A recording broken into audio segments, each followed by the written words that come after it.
Queria destacar 3 aspectos. O António Pinto Leite disse ontem: o amor é exigente, é o mais exigente dos critérios. O Sr. Cardeal Patriarca disse, vou só destacar uma frase de cada um, porque, enfim, haveria muito mais face à riqueza de tudo o que foi dito. A nossa utopia é a grandeza do nosso coração. E o Sr. Primeiro-Ministro disse, a empresa, enquanto criadora de valor, deve criá-la para a comunidade e estender para além dos seus fins meramente lucrativos. Como introdução ao nosso tema, gostaria ainda de dizer, enfim, fazer um conjunto de considerações, nomeadamente que o amor, quando estamos a discutir este tema, para não entrarmos para sermos objetivos, acreditamos que o amor não é algo que esteja ao nível dos sentimentos, apenas e só, e dos afetos, apenas e só. O exercício do amor como um critério de gestão é muito mais do que isso. Está ao nível de um exercício de vontade em plena liberdade. E muitas vezes é aí que estão os nossos obstáculos, as nossas pedras. Uma falta de exercício da plena autoridade, da plena liberdade e da nossa vontade. O nosso tema é tomar a empresa como uma comunidade e os colaboradores como os nossos próximos. E, portanto, nós vamos tentar ser tão práticos quanto possíveis naquilo que vamos expor e partilhar. E, portanto, vamos tentar que saiam daqui partilhas de lições aprendidas. Contrariamente ao que normalmente se faz num painel destes, eu, enquanto moderador, não vou pedir que cada um não vou eu apresentar cada um dos palestrantes. Posso-vos dizer que são pessoas por quem tenho uma admiração pessoal muito grande, a nível pessoal e a nível profissional, que eu muito estimo em termos pessoais. São pessoas muito ricas, todos eles são bastante ricos naquilo que podem ser as suas partilhas pessoais e profissionais. E, portanto, eu queria pedir que cada um deles se apresentasse. É o Pedro Rochimel, o Manuel Silva Rodrigues da Carris, o Pedro Rochimel da Brisa e o Diogo Alarcão da Mercer. Pedro. Muito boa tarde a todos. Portanto, como o João Pedro já disse, meu nome é Pedro Rochimel, eu tenho 49 anos, faço 50 ainda este mês. Sou casado há 23 anos, tenho 4 filhos, sou católico, pertenço ao movimento apostólico de Schoenstatt, onde faço voluntariado ligado à formação e ao acompanhamento de casais, famílias e jovens. Sou licenciado em Engenharia Mecânica pelo Instituto Superior Técnico, mais um colega. Depois, posteriormente, fiz o MBA na Universidade Nova. Sou vice-presidente da Brisa desde 2002, sou administrador da José de Mel.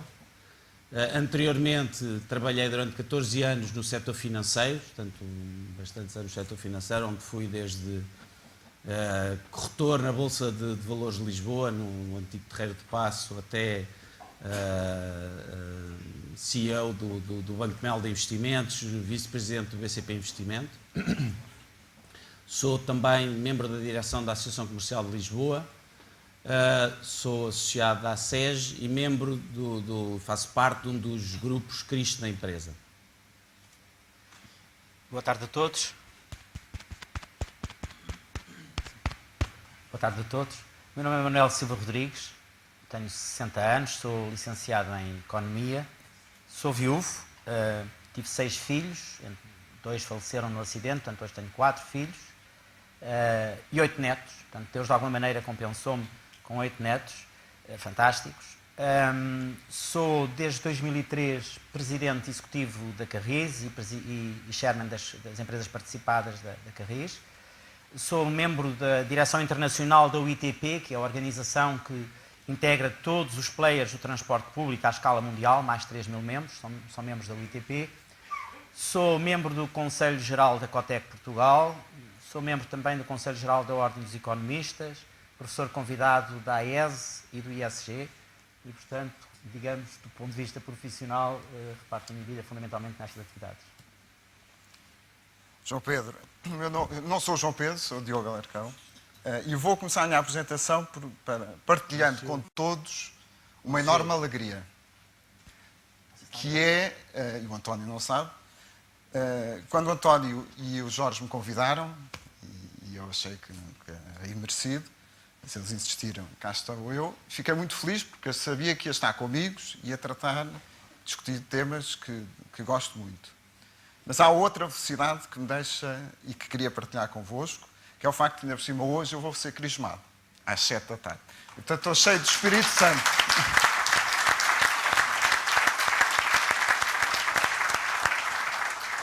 Não é coincidência, é o Espírito Santo. E acho que é difícil ter, e peço desculpa, estou um bocadinho emocionado, acho que Cristo é isto. Cristo é isto. Tenho 45 anos.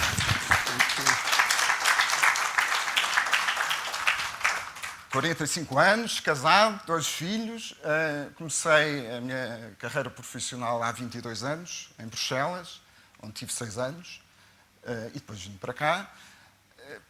Estou numa empresa multinacional americana já há 6 anos. Queria também dizer-vos que a minha formação cristã começou na escola, normalmente, mas há um momento que se dá em 1978. Era eu mosquito, no campo de férias do Cantil, e cruzei-me com o padre Vasco Pinto Magalhães. E, portanto, há aqui um momento marcante com os jesuítas que me acompanharam durante muitos anos neste crescimento de fé. E, portanto, também uma saudação para os cantílicos. Já sei que há alguns cantílicos na sala, e sobretudo aqueles que eventualmente vão aderir à SES. Há aqui um caminho que se cruza também entre a SES e o Cantil, que é muito bonito. Isso eu não quero alongar, mas dizer que este meu percurso de crescimento na fé tem passado por outras comunidades,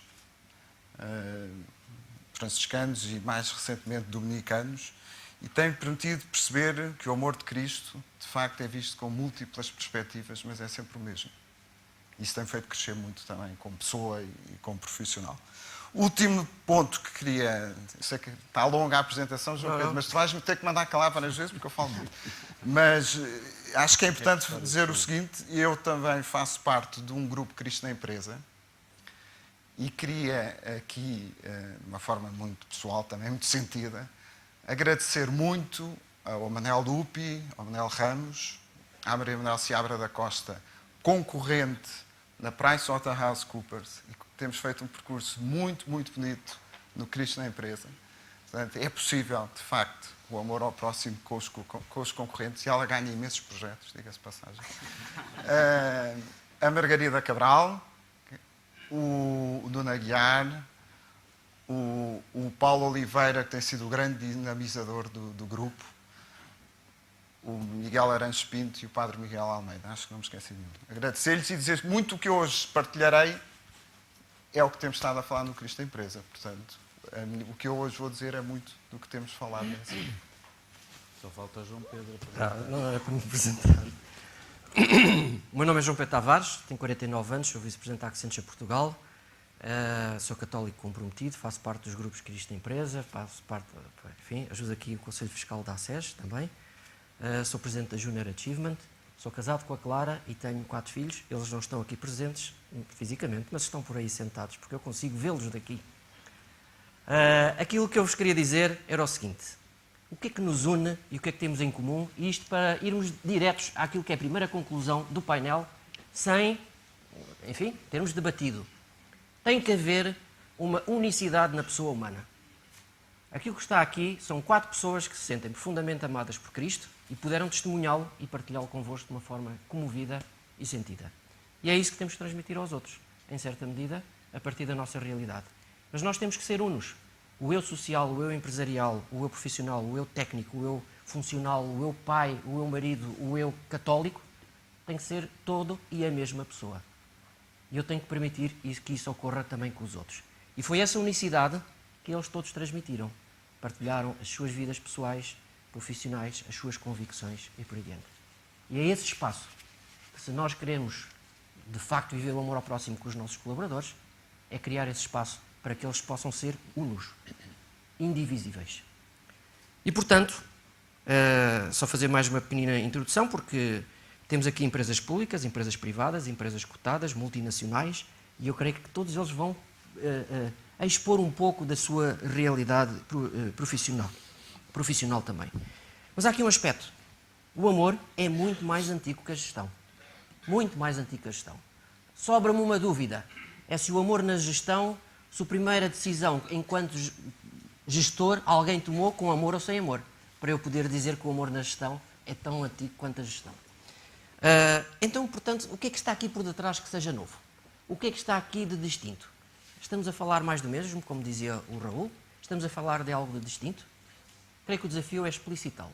E, portanto, o primeiro desafio que eu queria lançar aqui ao nosso painel era saber se as vossas pessoas sabem que vocês, às 14h31 de sábado, iriam estar sentados num painel a falar sobre o amor ao próximo como critério de gestão e a particularidade de estar a falar delas, pessoas.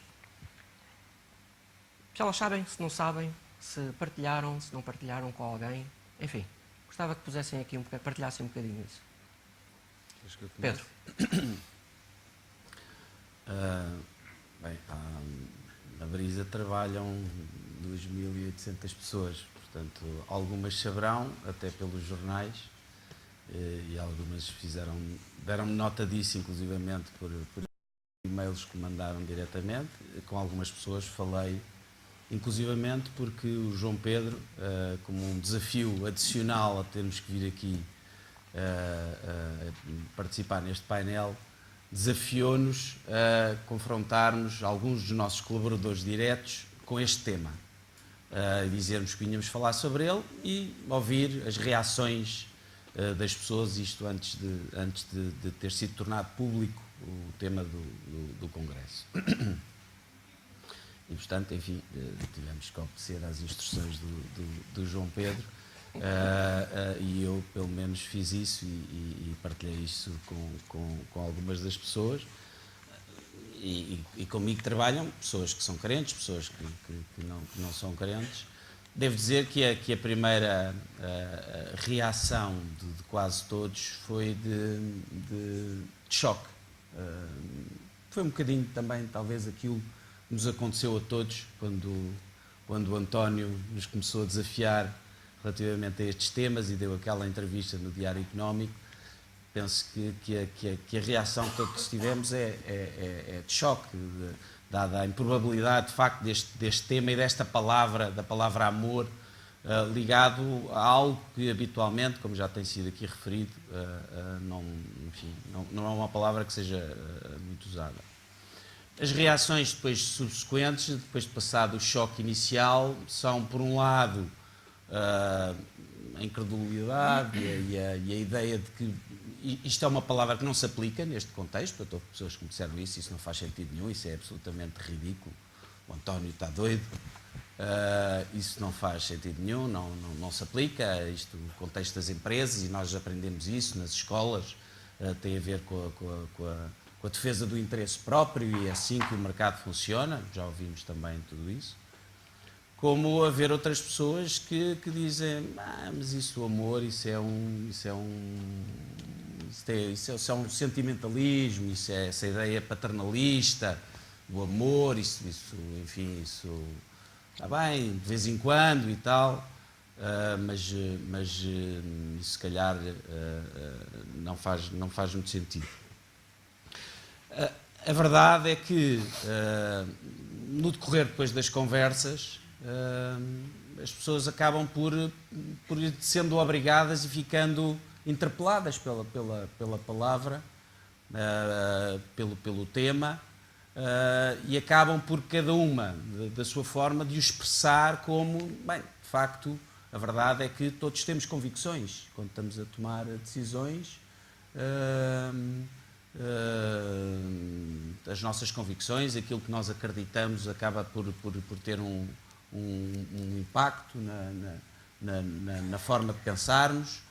Tem que haver um limite, quer dizer, também já falámos aqui, quer dizer, o que seria, e houve alguém que me disse isso, bem, o que seria das empresas se afastássemos completamente a ideia de amor. Quer dizer, qual é o limite? E neste nosso painel estamos a falar relativamente aos colaboradores, que estão muito ligados depois a temas de eficiência das empresas. Qual é o limite para a eficiência interna das empresas? Quer dizer, neste momento de crise, em que, infelizmente, nas empresas estamos confrontados diariamente com a redução de custos, qual é o limite para esta redução de custos? Infelizmente, penso que ainda estamos todos um bocadinho nesta fase. Não há aqui um limite. Qual é o limite? Se não houver amor, se não houver uma forma diferente de pensar onde é que isto para? E a verdade é que, ao longo destas conversas que fui tendo, foram surgindo formas diferentes. Se calhar ninguém foi capaz de pronunciar a palavra amor e dizer que era em concreto o amor, mas foi surgindo a ideia de que, de facto, este tema, afinal, é um tema importante e que merece a pena ser aprofundado. Houve um caso curioso de uma das pessoas que trabalha comigo, que é um adepto bastante ferrenho de um clube, que eu não vou dizer qual é, por acaso também por acaso é o meu, mas ele diz, ainda por cima eu quando vou ao futebol, até há um cântico lá que dizem que é eu, não vou dizer o nome do clube, é o nosso grande amor, lá. Portanto, de facto, quer dizer, se a gente até no futebol o amor está presente e com esta força. E ontem ouvimos aqui o Dr. Pedro Passos Coelho falar sobre o amor à pátria, e nós sabemos bem o que é o amor num contexto de família e o que é o amor dos pais pelos filhos, do que é a força desta palavra. É absolutamente impensável que nós, presenciando e vivenciando esta força do que é o amor fora do contexto das empresas, não queiramos trazer o amor para dentro das empresas, para poder viver esta força dentro do nosso contexto empresarial. Eu também tive uma experiência parecida com esta que foi aqui relatada, porque quando falei a algumas pessoas, e falei em contextos diferentes, falei em conversas mais privadas, com pessoas que trabalham comigo, e falei, a dado momento, numa reunião em que estavam jovens quadros da nossa empresa, numa reunião, periodicamente reúno com os nossos jovens quadros, exatamente dizendo, um bocadinho abordando o tema. E a primeira reação foi de perplexidade. Quer dizer, isto é o conjunto vazio, amor e gestão é o conjunto vazio. O que é que isto tem a ver com a gestão, não é? E sobretudo num ambiente tão hostil do ponto de vista social, do ponto de vista laboral, em que nós reduzimos salários, em que nós não fazemos promoções, em que efetivamente, como aqui foi dito também por Pedro e bem, cortamos custos com uma grande pressão, e no caso das empresas públicas, como sabem, com uma pressão adicional de grande constrangimento financeiro e orçamental. Portanto, num ambiente muito hostil, esta coisa do amor, o que é que isto tem a ver? Isto não é um bocado forçado? Bem, mas depois, quando passámos à fase seguinte, e de facto eu tive a oportunidade de partilhar com essas pessoas a operacionalização do conceito. Isto é, amor é tratar os outros como nós gostaríamos de ser tratados se estivéssemos no lugar deles. Eu acho que as pessoas perceberam melhor de facto, e perceberam imediatamente, que entre a gestão e o amor, de facto, há muitos pontos de contacto. E muitas vezes até auto-interpelando-se com experiências que nós todos tivemos, independente da função que temos na organização, que é quantas vezes já fizemos coisas que fizemos verdadeiramente por amor, e quantas coisas fazemos empenhadamente com amor, por amor e com amor. Como, aliás, o António também já referiu até numa entrevista que deu.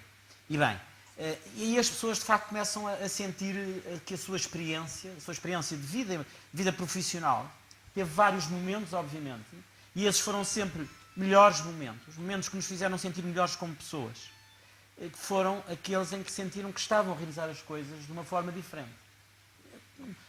Inteiras, não é? Dando-se de facto com uma grande generosidade, não estando à espera de nada em contrapartida, fazendo pelo gosto de fazer e de fazer bem e de querer fazer melhor. E, portanto, assumindo este autodesafio, enfim, naturalmente todos nós assumimos, enfim, nós que temos fé, que somos católicos, temos uma forma própria de procurar viver, de facto, esta fé, mas mesmo os que não têm fé, e, de facto, o critério não é um critério para os que têm fé, do meu ponto de vista, o critério é universal, e a aplicação é universal. E, portanto, na empresa, de facto, quando nós todos os dias procuramos com os nossos comportamentos transmitir à empresa de facto o que é importante é a forma como trabalhamos, é o entusiasmo que pomos no nosso trabalho, é a convicção que temos que vamos ser capazes de fazer bem, que precisamos de fazer bem. É depois uma coisa muito importante, que da minha experiência isso tem sido fantástico, até porque há 10 anos que eu estou numa organização, isto é o 10º ano, que eu estou numa organização que, desse ponto de vista, como imaginam, enfim, é uma questão complicada, enfim, as empresas públicas têm merecida e imerecidamente alguma má opinião, como sabem, uma parte merecida, outra imerecida, razões... Enfim, daria outra conferência, aliás, quando o António me falou, disse, não preferes que eu vá falar de mobilidade ou do setor dos transportes, que me sinto mais à vontade. Ele não deixou, enfim, e portanto, essa conversa que foi longa, em que eu depois aceitei, naturalmente, com entusiasmo, mas com uma grande preocupação, esperando que Deus me ajude, como várias vezes peço essa ajuda e tenho recebido. E, portanto, de facto, quando as pessoas percebem daquilo que é a sua prática na empresa, e depois, isto é um critério idealista, sim, claro, naturalmente que é, mas a nossa vida também tem uma componente, obviamente, de ideal, senão é muito desinteressante, é muito imediatista, esgota-se muito depressa, não é? Mas é também um critério muito pragmático, porque é óbvio que se nós fizermos as coisas com amor, na empresa, no nosso trabalho, necessariamente que as fazemos melhor. Necessariamente que a empresa é mais produtiva, que gera mais riqueza, que pode gerar também mais equidade e melhor justiça. Portanto, é de facto um desafio que, embora nós não tenhamos muita percepção, muitas vezes não temos de facto, ele estará seguramente nas nossas organizações. Eu acho que a grande diferença é que há um antes e há um depois, como em tudo na vida, não é? Há um momento em que nós damos um passo que sentimos que é o passo que faz a diferença. E eu acho exatamente que quando a SES assumiu com coragem o tema do Congresso, na minha opinião, esse é o passo. Porque, obviamente, a partir deste momento, isso passa a ser mais assumido. Isto é, não é só fazer melhor aquilo que já fazemos, é fazer diferente, é fazer mais profundo. Isso hoje de manhã, aliás, o tema já foi questionado. É, de facto, fazer mais profundo, é fazer de uma forma mais refletiva. É pensar, obviamente, que o tema pode ser tratado de uma forma estruturada e debatido. Enfim, a palavra amor também é uma palavra que nos inibe um pouco, não é? Embora ontem o Sr. Cardeal, e bem, tenha dito que a palavra estava muito maltratada e que teríamos que repensar, reconstruir a palavra em toda a sua riqueza, é verdade, é verdade. E é verdade em especial para os que temos fé, mas é verdade para todos. E depois, como eu dizia, somos muito defensivos, não é? Portanto, não usamos a palavra, não é fácil dizermos aos nossos colaboradores, de facto, que os amamos e que procuramos trabalhar para o bem coletivo, para o bem maior que é, obviamente, a empresa e é preservar a organização e é fazê-la, enfim, consolidar-se e poder crescer, dar-lhe sustentabilidade. E que isso, naturalmente, nos obriga a ser exigentes. Portanto, de facto, introduzirmos o amor na gestão não é sermos todos, enfim, pancadinhas nas costas, todos simpáticos com tudo e com... Não, ao contrário. É sermos mais exigentes, é termos uma exigência maior. Mas é termos uma exigência mais responsável. E eu acho que as pessoas, de facto, percebem isto muito bem, na generalidade dos casos, e que achei interessante que nestas conversas que tive, depois da primeira reação de perplexidade, de que aqui isto tem a ver uma coisa com outra, as pessoas, de facto, depois da operacionalização do conceito e de alguma conversa, começaram elas próprias a dar alguns exemplos. De facto, quando na nossa empresa nos interessamos por situações que não são diretamente relacionadas com a posição das pessoas enquanto colaboradores da empresa, não é? Quando, obviamente, procuramos estar atentos a situações que não têm que ver com a relação de trabalho, mas estão para além disso, muitas vezes até situações que nós não imaginamos. Muitas vezes até, quando gerimos sobretudo empresas muito grandes, nós somos 2.500 pessoas no grupo, quando gerimos empresas muito grandes, muitas vezes esquecermos que as nossas decisões implicam concretamente com pessoas. E eu vou-vos fazer uma confissão, que é, não sei se a vão perceber, e espero que percebam, mas não sei se vou ser capaz de explicar, que é, eu muitas vezes penso, até porque não é normal estar-se 10 anos numa empresa pública, na mesma empresa pública, eu muitas vezes penso, se o facto de eu estar há tanto tempo na empresa, e portanto ter relações afetivas viver as emoções de uma forma diferente do que aquelas que vivia naturalmente quando cheguei, se isso não me faz perder algum racional, enfim, nas minhas responsabilidades enquanto gestor. Porque, obviamente, eu hoje não tomo as decisões exatamente como tomava em 2003, quando cheguei e não conhecia as pessoas, ou só conhecia algumas, conhecia as poucas. Enfim, algumas já conhecia quando há 30 anos, trabalho há 30 anos no setor dos transportes e, portanto, isto, apesar de toda a comunidade, a corporação, digamos, é uma corporação limitada, mas não era igual, não é? E, portanto, hoje, de facto, aquelas pessoas, quando tomo decisões, sei que estou a tomar decisões que vão afetar pessoas que eu sei quem são, que eu conheço. Porque, entretanto, obviamente, nós... saíram 2.500 pessoas da empresa nestes 9 anos, mas entraram 1.000 pessoas novas. Não entrou ninguém que eu não recebesse pessoalmente. A quem eu não dissesse exatamente o que é que esperava delas. A quem eu não tivesse dito que ele não é mais um em 2.500. Ele é o único. Ou ela é a única. Aquela pessoa não é replicada. E, portanto, digamos, este sentido de responsabilidade, mas, portanto, de exigência também.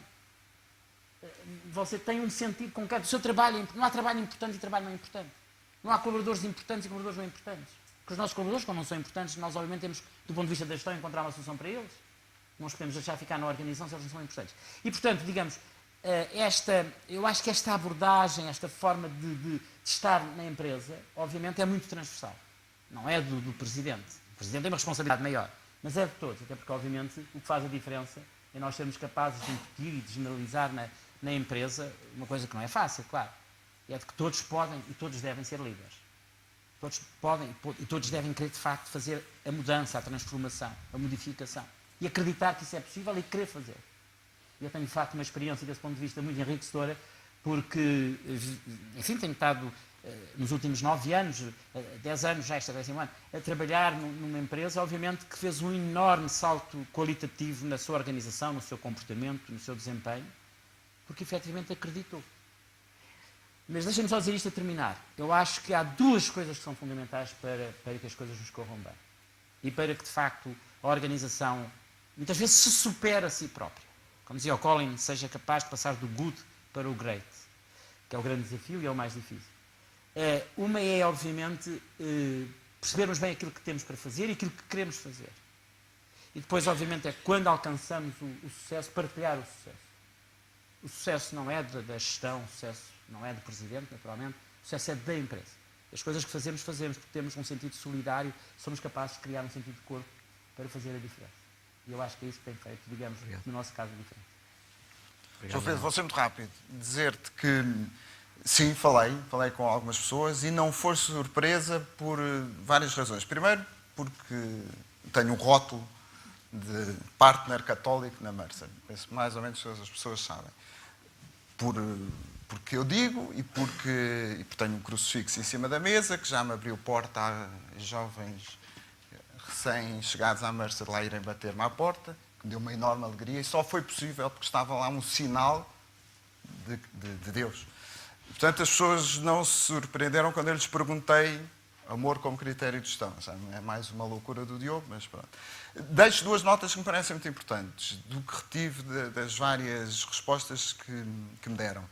A primeira é que é muito importante falar do amor ao próximo como critério de gestão hoje, em momento de crise.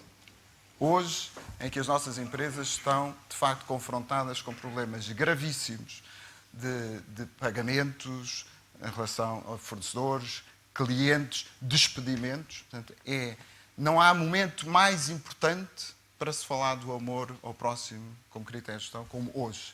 Isto foi uma coisa que foi dito por variedíssimas, algumas pessoas com quem falei. Diogo, sim, e ainda bem que se está a falar, e ainda bem que se vai falar hoje. Porque em momentos de crescimento económico é mais fácil falar de amor ao próximo como critério de gestão. Porque há a tendência de ir há gorduras, há boda aos pobres, não é? Não, o amor como critério de gestão tem que ser hoje. Hoje. Quando temos a pressão dos acionistas para margem, quando temos pressão dos acionistas para continuar a gerar valor, quando temos a pressão dos acionistas para despedir, quando é preciso despedir, é hoje que é importante. Isto foi dito por mais do que uma pessoa na Mercer. Segunda nota, brevíssima. A Mercer é uma multinacional. E, portanto, eu apercebi-me, não sabia, portanto, António, mas muito obrigado, porque, olha, foste tu que me fizeste descobrir estes caminhos. Não sabia que na Mercer havia não há só cristãos e agnósticos e ateus. Portanto, soube que há mais qualquer coisa. E o que me disseram é muito engraçado, que é, sim, desde que o amor ao próximo como critério de gestão não seja um exclusivo dos cristãos. E foi dito a mim, porque sabiam que era. E esta é a segunda nota que queria partilhar, é que, de facto, sim, e é algo que ultrapassa os católicos, ultrapassa os cristãos, e, portanto, é algo que é transversal às diferentes religiões, pelo menos às monoteístas. Muito bem, obrigado. O amor ao próximo é algo que tem que ter um rosto. Já agora vou partilhar aqui uma história muito curta que foi contada nas nossas preparações e que o Manel, a determinada altura, dizia: eu, quando vou na rua, os motoristas da Carris dizem-me todos adeus. Ou seja, é importante esta presença. O rosto é muito importante, e ter um rosto deste lado e do outro lado, eu acho que é extremamente importante, e reconhecer esse rosto. Mas o oceano é formado por gotas e, portanto, o que acontece é que este critério de gestão é um desafio pessoal acima de tudo. E eu queria agora aqui lançar dois temas aqui aos nossos palestrantes, e que é como torná-lo algo mais empresarial, apesar de ridículo, apesar do desafio que pode estar por detrás, como é que pode ser vivido de uma forma mais empresarial, e um outro aspecto que é: será suscetível de medição ou não? Posso um dia vir a ter no meu scorecard da empresa algo como este aspecto ou não? E aqui o ponto é criar esta imagem. Entenderão bem. O amor é como o vento. Não é visível, mas sente-se, pressente-se. E podemos dizer que não há vento ou há vento forte. Os seus efeitos são bastante visíveis. Não provo, mas comprovo.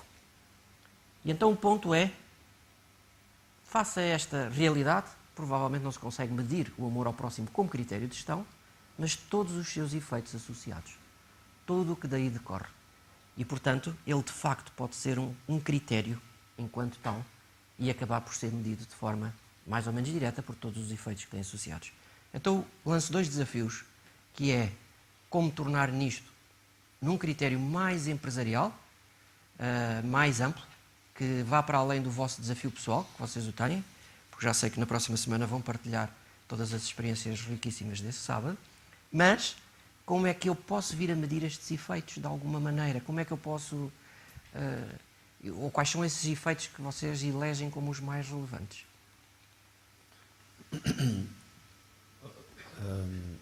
Bem, de facto,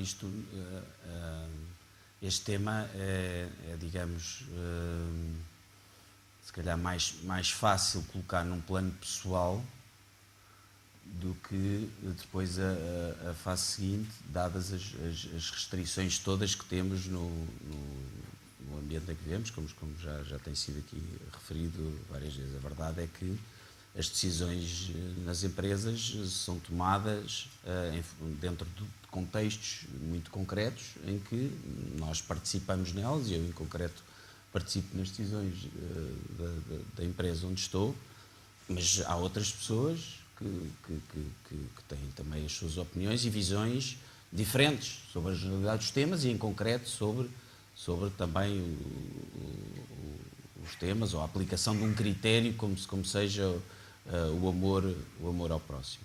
Eu acho que há aqui uma forma de olhar para estes temas que é muito importante, que é a forma como é que olhamos para a liderança nas empresas e para a autoridade. Esse é um tema muito importante em gestão, desde a doutrina, mas também depois na aplicação prática daquilo que acontece. As empresas são formadas por pessoas e são para as pessoas, e a forma como lidamos, como lideramos é determinante. Portanto, eu diria que o aspecto central tem a ver com o exemplo e com a coerência de vida dos gestores e dos responsáveis. E nesse caso, e falando por mim próprio, sei isso, assumo isso, sabendo que muitas vezes falhamos. E, portanto, gostaríamos de ser absolutamente coerentes relativamente àquilo que é a nossa vida pessoal e aquilo que queremos fazer na empresa. Queremos ser absolutamente coerentes relativamente àquilo que pensamos e que achamos que deve ser aplicado, Mas muitas vezes, no contexto de decisões e de processos de tomada de decisão que têm determinados timings, têm as tais escravaturas, muitas vezes nem sempre tomamos as melhores decisões. O estilo de liderança e a forma como olhamos para a autoridade parecem determinantes, como eu dizia. E acho que aqui o grande exemplo, enfim, nos ajuda como ideal, é o exemplo de Cristo. É tentar imitar Jesus Cristo, não é? E Jesus nisso é lapidar, como em muitas outras coisas, e quando confrontado, digamos, com esta forma de como lidar com esta situação, tem o episódio que todos nós conhecemos do lava-pés, não é? Em que ele diz, eu venho para servir, e quem me quiser seguir vem para servir. E eu acho que esse é o que nós temos que ser. E, portanto, o líder é o primeiro a servir a empresa e a servir os outros. Sabendo que do lado de lá há pessoas com toda a sua dignidade. E isto é muito importante porque nos traz uma noção de responsabilidade e não de privilégio, que muitas vezes não é muito claro em muitas pessoas. E significa, em primeiro lugar, ouvir as pessoas, significa delegar, significa estimular, significa encorajar, significa ser exigente, significa perdoar, como aqui também foi dito.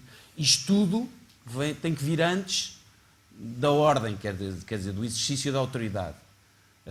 A autoridade a palavra vem de autor, vem de criar vida, e, portanto, a autoridade, o líder, tem que estar ao serviço da empresa, tem que estar ao serviço da vida, da criatividade da empresa, tem que estar ao serviço dos colaboradores, e só em último lugar é que vem a ordem, é que vem e isto acho que é determinante, este exemplo, esta forma de nos responsabilizarmos. A segunda parte da questão do medir é um desafio grande. Como é que se mede? Eu acho que não se consegue medir o amor. Há muitas formas de vermos os efeitos do amor, são muito diversas conforme o tipo de organizações. Acho que é muito importante a relação por exemplo, com as organizações representativas dos trabalhadores. É algo que na empresa onde eu trabalho é muito importante, porque quase 80% dos trabalhadores são sindicalizados, portanto temos sindicatos muito presentes, temos uma comissão de trabalhadores. Eu tenho a responsabilidade da área de recursos humanos na minha empresa, e, portanto, tenho reuniões regulares com a comissão de trabalhadores, e essa é uma forma muito efetiva, muito concreta, de ouvirmos e de sentirmos de que forma é que estes temas estão a passar, e aquilo que é o sentimento e a relação de confiança que é criada dentro da empresa. Um indicador para nós também muito importante na sequência disto mesmo, é a paz social, que em algumas empresas os desafios são maiores. Para nós é um motivo de orgulho e é uma preocupação constante o procurarmos garantir a paz social.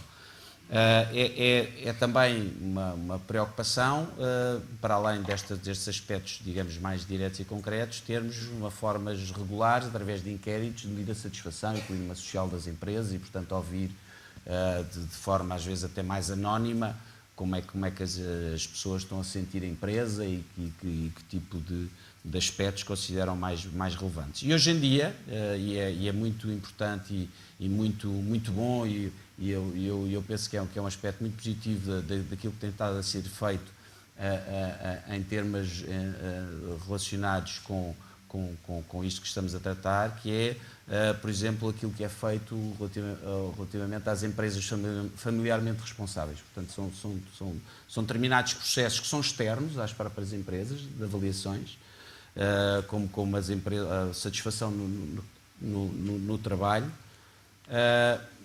O tema da família parece-me particularmente relevante, porque nunca podemos esquecer que as pessoas que estão a colaborar connosco têm as suas próprias famílias, têm os seus próprios contextos familiares e, portanto, a conciliação entre a família e o trabalho e aquilo que se sente é muito importante. Vocês receberam um prémio.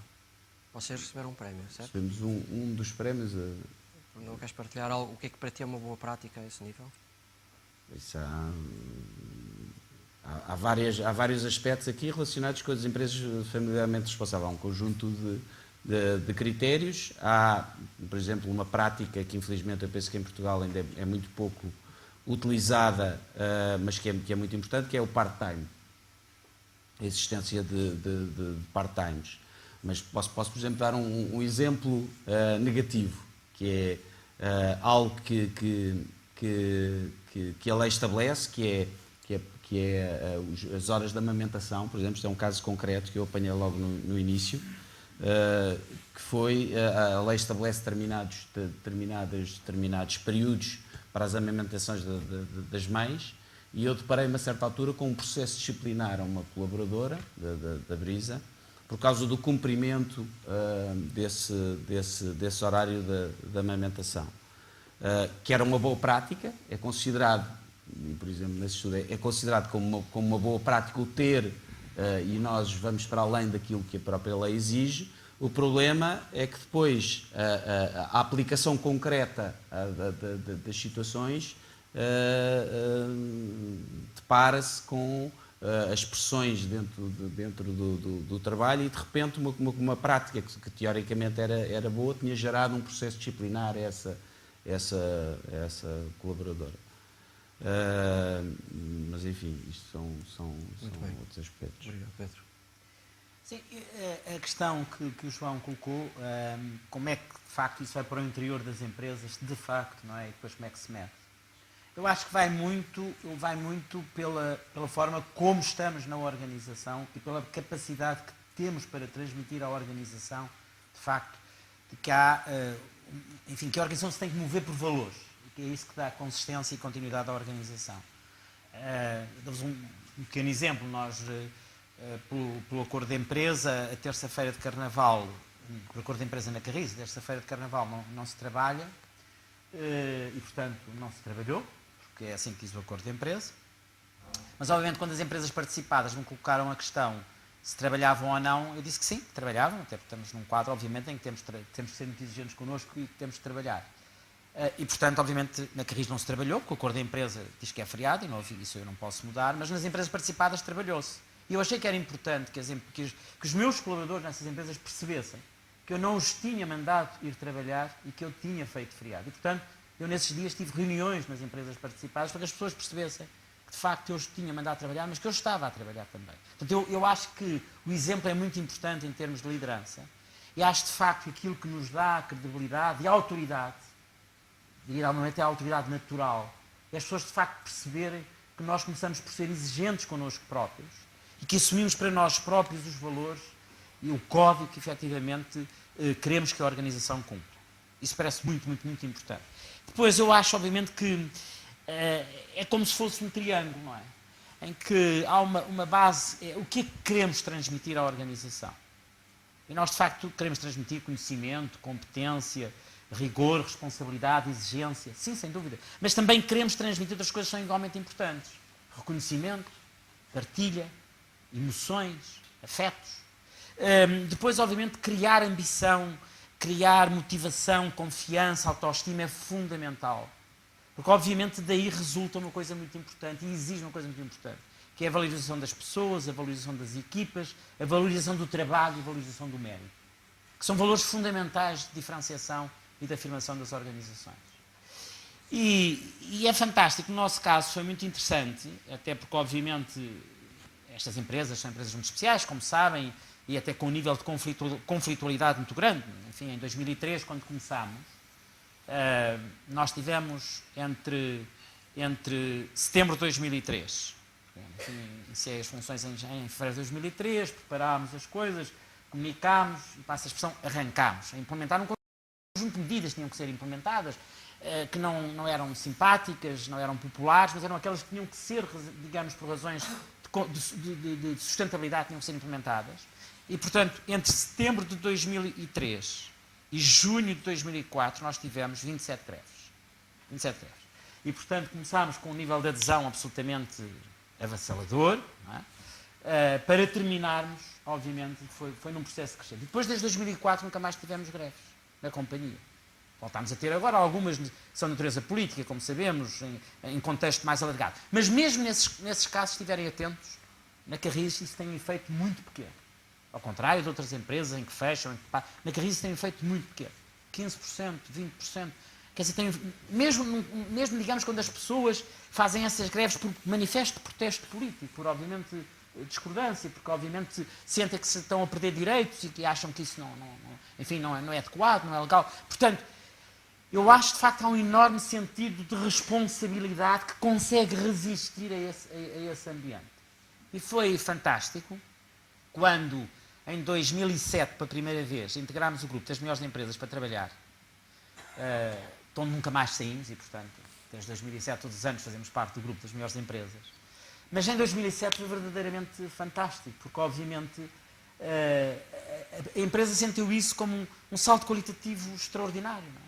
Quer dizer, era inimaginável em 2003 ou em 2004 pensar que a RIS estaria no mesmo palco em que estão aquelas empresas que tradicionalmente fazem parte, estão aqui vários, que já estão habituados a fazer parte desse grupo, das melhores empresas, e, portanto, isso era inimaginável. E, portanto, quando alcançámos esse patamar, obviamente isso foi muito importante, porque isso, tem a ver com duas coisas que eu já aqui disse. Fazer acreditar, fazer acontecer e depois partilhar o resultado daquilo que acontece. Não é? E, portanto, na altura, aquilo que me pareceu apropriado fazer foi mandar aos nossos colaboradores um exemplar da revista, onde isso vinha divulgado, em que tinham, obviamente, uma fotografia nossa, de um conjunto de colaboradores da companhia, com uma carta minha a agradecer exatamente o esforço que cada um deles tinha posto no seu trabalho para se ter alcançado aquele patamar. O prémio não é da empresa abstratamente, não. O prémio é desta comunidade que todos os dias faz a empresa. Não fora o trabalho de cada um e não era possível atingir, de facto, essa situação. Ou, por exemplo, quando ganhámos o prémio de melhor empresa pública em termos de sustentabilidade, o prémio era um bonsai fantástico.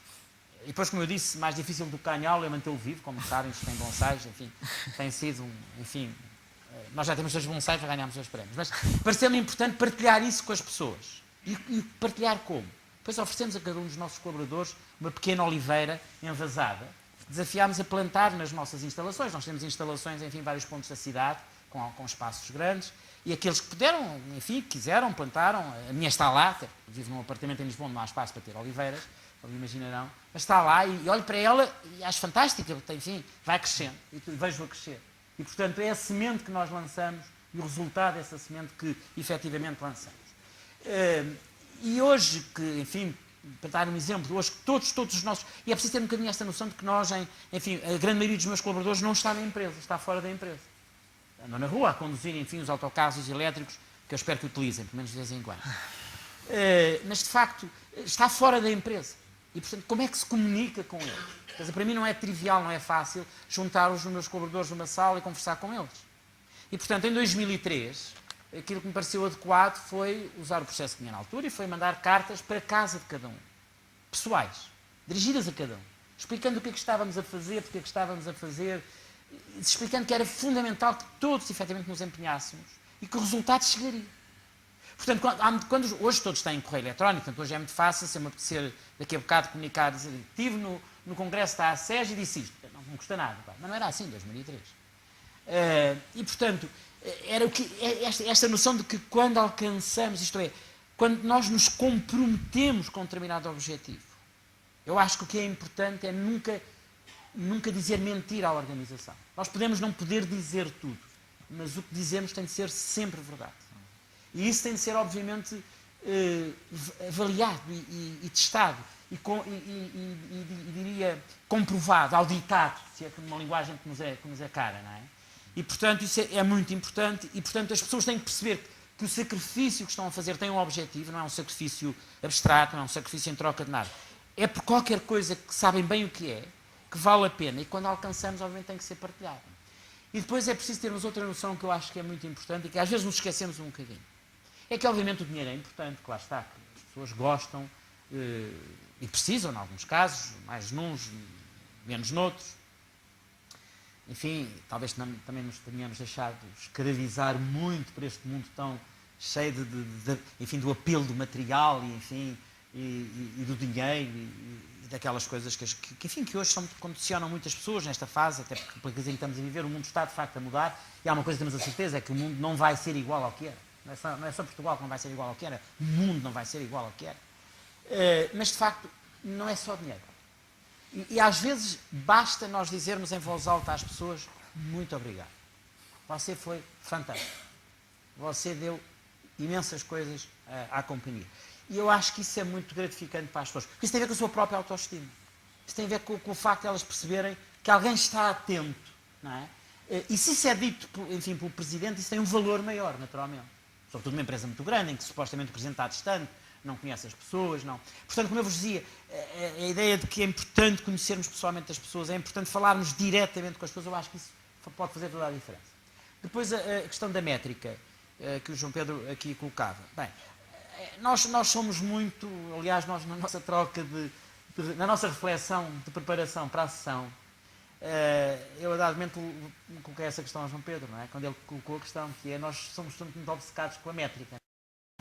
Aliás, achamos e ensinamos, eu ensino isso aos meus alunos, não é? Que em gestão o que não se mede não tem valor. Mas interrogo-me: será? Será de facto que para ter valor tem de ser necessariamente medido?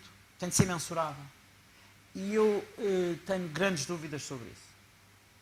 Ou seja, eu acho que há imensas coisas que dão um enorme valor à organização e que não são mensuráveis. Pelo menos de uma forma direta. Tem uma componente, a própria alteração do comportamento, essa tem um impacto, naturalmente, em desempenho, em performance, isso mede-se. Essa métrica existe. Mas há muitas coisas que são, sobretudo, comportamentais e que não são triviais. E, portanto, eu diria que tem um impacto, obviamente, no desempenho da organização. Se nós gerirmos as nossas organizações tendo presente, de facto, de que o amor pode e deve estar mais presente naquilo que é a forma como diariamente gerimos as organizações, e que essa questão não é só, obviamente, do Presidente, essa questão é muito transversal, não é? Essa questão está em toda a organização, a todos os níveis, mas quanto maior é a nossa responsabilidade, é isso mesmo, maior é a nossa responsabilidade, portanto temos que ser capazes, de facto, de transmitir de uma forma mais proativa aquilo que é a forma como achamos que a organização se deve conduzir e se deve comportar, e, portanto, isso tem um impacto no desempenho, e, portanto, se tem um impacto no desempenho, há de alguma maneira ter alguma, como aqui já dissemos, há de ter alguma forma de medir. A organização aumenta a sua produtividade, que gera mais riqueza, enfim, o que seja. Agora, muitas vezes não há forma de medir diretamente, não é? Isso não desqualifica a importância, do meu ponto de vista, isso não desqualifica, isso não desvirtua a importância das mudanças qualitativas nas organizações. Bom, João Pedro, já percebeste, tens aqui um problema. Tens 3 rapazes que falam pelos cotovelos, portanto eu vou tentar... Já vos vou cortar. Rapidamente. Amor ao próximo como critério de gestão em Balance Scorecard, eu penso que não. Por uma razão muito simples: o Balance Scorecard é demasiado pequeno para o amor como critério de gestão. E, portanto, não podemos fechar naquele conceito de cliente, mercado, processos e pessoas. Portanto, a minha resposta é direta: julgo que não. No entanto, penso que há formas de medir o amor ao próximo como critério de gestão e vou dar uma pista de reflexão, provavelmente depois a Sérgio poderá pegar nesta e muitas outras que há.